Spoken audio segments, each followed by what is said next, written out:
5G in the satellite consortium, we filed as a group last year in 2017 in response to the FCC notice of intent on C-band. But let's talk a little bit about why did we file anything.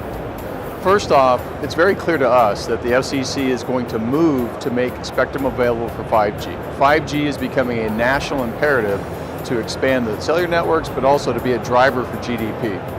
We've heard Chairman Pai speak in many locations talking about within months, something's going to happen. So we felt as satellite operators that we needed to be ahead of the curve and take control of the situation to protect our customers.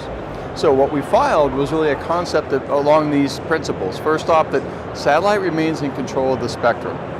We need to work with mobile operators to free up a piece of the spectrum so that we can all coexist, right? If we don't have that ability to have a direct discussion and control the implementation of the solution, something's going to be forced from the legislative standpoint and not take into consideration all the things that need to be handled. So that's step one. Step two, it has to be free market. There has to be revenues, real value generated to come up and create the real solutions we're going to need to protect our customers and in the long term create the solutions for the shared use. So it's critical for us to have those two things, and then between ourselves, Intel, and then SES joined, this is what we filed.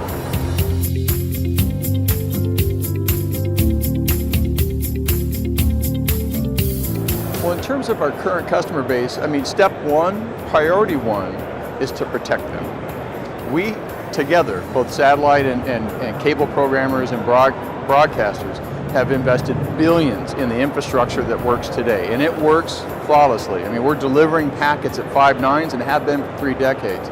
So, how do you take this and make sure that as we move forward, we have consistency? Most of my programming customers come back to me and they tell me today 95% of their revenues are based on the content that flows over satellite and the distribution that is attached to that. So it's critical that we provide clarity. Our whole point is, again, to work with cellular, to work with the mobile operators to create that clarity for our customers so that we can create an interference-free environment. We will not allow and cannot allow interference into these customers because this programming is vital to their health and to their success. Secondary, and as part of it is, we also want to accelerate 5G. This is a great platform for our programming customers to use to monetize their programming, and they recognize that as well. So securing the current platform and then accelerating the ability to get to a new platform. That is the goal that we're doing. That's why we're following, and that's the discussion we're having with our clients right now.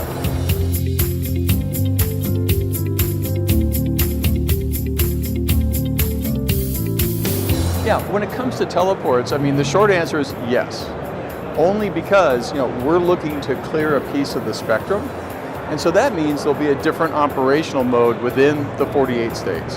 And so what we're doing right now is working with a couple of things with our clients again, because there'll be a satellite solution to this as we move their programming around on the satellites to make way and consolidate.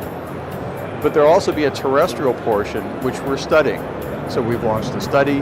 We're going to give some of the initial feedback from that tomorrow at a breakfast, but it's what is it going to take on the ground to make sure that we can clear spectrum and have a very clear, interference-free operational zone. So it's going to be things like, how do we affect shielding? How do we put filtering in? Are there new LMBs that we're going to have to deploy that actually reduce the C-band spectrum in terms of receive? And we're going to have to work with teleport operators and educate them as to what has to happen. One thing I would say, if you're a teleport operator today and you have not registered your C-band antennas, do it. Because to be able to participate in the solution, things are going to need to be registered. They have to get the data. We have to get the data to know where we need to put the solution. So it's going to be critical that we have a clean C-band registration database. So please do this.